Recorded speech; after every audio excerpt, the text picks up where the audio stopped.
सारं चैव देवीं सरस्वतीं व्यासं ततो जयमुदीरयेत्।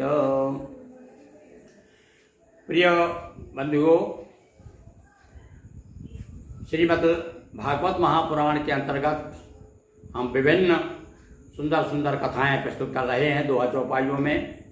अभी विगत दिवस आपने अजामिल की कथा सुनी, किस प्रकार से भगवान के नाम स्मरण से ही वह तर गया।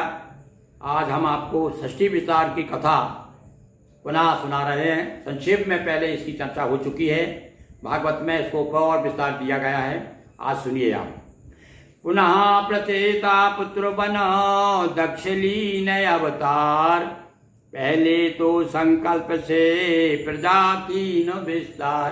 पहले ब्रह्मा जी ने संकल्प से यानी मानस सृष्टि की संकल्प मन में किया कि भाई हाँ पुरुष पैदा हो जा, पुरुष पैदा हो गया, स्त्री हो जा, स्त्री हो गई।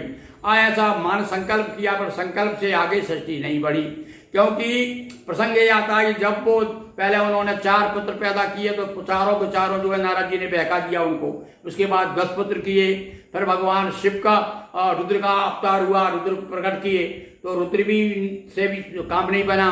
तब फिर उन्होंने अपने एक भाग से स्त्री एक भाग से पुरुष पैदा करके और मैथुनी सृष्टि यानी मनुष्य शत्रुपा के रूप में मैथुनी सृष्टि प्रारंभ की। नारद की शिक्षा के द्वारा पुत्र बसाए नहीं घर द्वारा। मानसी सृष्टि जब की उन्होंने तो नारद जी जो भी आए उनको बहका देते थे कि जाओ भैया, कुछ नहीं रखा संसार में, माया मोह में मत पड़ो, और वो चले जाते थे सन्यासी बनकर। जाते रहे सभी तप करने और नारद प्रजा नहीं दी बढ़ने। मुनि को दक्ष बहुत फटकारा, रहो भटकते बनहर कारा। तुम इधर उधर घूमते ही रहोगे, कहीं तुम निवास नहीं करोगे, कुटी बना कर नहीं रह सकते। तुमको श्राप देते हैं, तुम जहां भी रहोगे लोगों को बहकाते रहोगे। श्राप दे दिया ब्रह्मा जी ने। दक्ष पुनः भारी तप कीना, हो प्रसन्न हरि दर्शन दीना। अब इधर दक्ष पैदा हुए, कैसे? ये प्रचेता के यहाँ पर पुत्र बन करके दक्ष ने अवतार लिया। पहले जो दक्ष थे वो अपने अपना शरीर उन्होंने पात कर दिया, यानी अंतर वो समाप्त कर दिया शरीर जो बकरे का बना हुआ था भगवान शिव के द्वारा। अब ये दूसरी बार जो है प्रचेता के माध्यम, प्रचेता की कथा हम सुना चुके हैं आपको, तो प्रचेता के यहाँ पर जन्म लिया इन्होंने दक्ष ने। अब ये तपस्या की और तपस्या अब इनसे भी जो है सृष्टि आ गई, मैथुन सृष्टि बढ़ती है। मैथुन सृष्टि मन में आई, पंचजन सुता असन की पाई। असन की नाम की एक जो है पंचजन नाम के प्रजापति थे, उनकी पुत्री, उनके साथ में शादी हुई। इनसे हुई अनेक संताना, जग भर गया न जाय बखाना।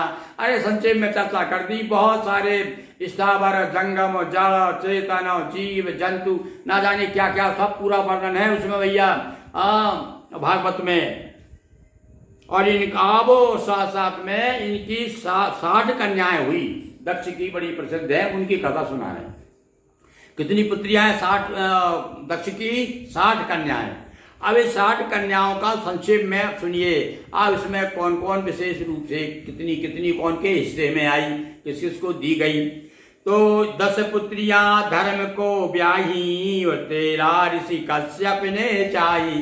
कश्यप ऋषि की 13 पत्नियां। आप देखो भैया, कश्यप की संतान भी बहुत लंबा चौड़ा संसार है उनका भी। और 10 पुत्रियां धर्म को दे दी गई। 27 के शशि भय स्वामी, और 2 हुई अंगिरा की अनुगामी। अंगिरा ऋषि को 2 ब्याही गई। और भैया 27 नक्षत्र जो है ना वो पत्नी रूप में माने जाते हैं चंद्रमा के, पर चंद्रमा को 6 रोग हो गया था, श्राप दे दी थी, इसीलिए चंद्रमा की कोई संतान नहीं है और बाकी के सबकी संतानें हुई हैं। भूत कृषाश्व आदि के द्वारा बढ़ता गया जगत यह सारा। और ये सब उनके बच्चों के नाम हैं। ये भूत हैं कृषाश्व, और मिला स्वधा को पितृ मात्र यश, तथा सती से अथारवांग रस। कश्यप की अनेक भार्याएं। कश्यप की तो 13 थी। कश्यप की अनेक भार्याएं है ये सभी लोक माताएं। द्वितीय से दैत्य व द्वितीय से सूर्यगण विश्व रूप का दैत्य आकलन। हाँ, ये विशेष है ध्यान देने वाली, आप भी इसे ध्यान दीजिए कि देखिए आगे क्या क्या होता है। जब कभी कभी परिस्थिति बदल जाती है तो राक्षस कुल में जन्म, दैत्य कुल में जन्म हुआ, किंतु बाद में स्थिति ये बनी, कौन हुआ, एक जो है दैत्यों की एक बहन थी रचना नाम की, उससे एक पुत्र पैदा होता है, उसका नाम है विश्वरूप। अब ये कैसा था विश्वरूप, ऐसा राक्षस था, 3 सिर थे इसके। और जब एक बार क्या हुआ, इंद्र की सभा में देवगुरु पहुंचे, इंद्र खड़ा नहीं हुआ, सम्मान घमंड में गुरु आए हैं और सम्मान नहीं किया, आसन नहीं दी, तो नाराज होकर के गुरुजी चले गए और ऐसे ही चले गए, गायब हो गए, पता नहीं चला, घबरा गए सारे लोग, अब बिना गुरु के क्या हो। अब शुक्राचार्य तो बड़े चतुर हैं, उन्होंने देखा कि अरे गुरु गायब हैं, तो उसी समय राक्षसों को मिला करके हमला कर दिया और स्वर्ग को जीत लिया। जब सारे लोग परेशान हो गए, तब उसके बाद में अब क्या करें, बिना गुरु के कैसे काम चले। तब ब्रह्मा जी ने कहा कि अच्छा ऐसा करो, विश्वरूप भी बहुत विद्वान है, भले वो दैत्य कुल में पैदा हुआ तो क्या हुआ, इसको बना दिया। अब वो कथा आगे सुनाएंगे। तो ये जो विश्व रूप है, ये बाद में किस प्रकार से बेईमानी करता है, छल करता है, धोखा देता है देवताओं को, और इंद्र उसको मार देता है। बड़ी लंबी कथा है, आगे बड़ी सुंदर सुंदर कथा है, हम आगे आपको सुनाएंगे।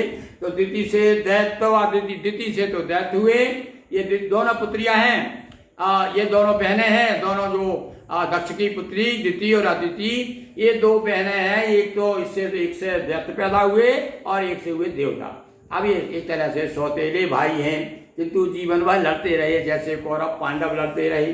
तो द्वितीय से दैत्य व द्वितीय से सूर्यगण और विश्व रूप का दैत्य आकलन। और ये विश्व रूप को इसकी गणना हुई दैत्यों में। तो बृहस्पति जब नाराज थे तब का यह इतिहास।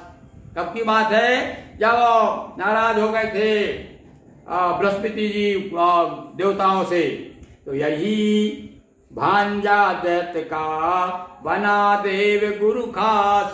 बोलिए वृंदावन बिहारी लाल की जय, नर्मदा मैया जी की जय, हर हर महादेव शंभो। दोस्तों वीडियो को लाइक करें, शेयर करें, चैनल को सब्सक्राइब कर बेल आइकन प्रेस करें। बहुत बहुत धन्यवाद।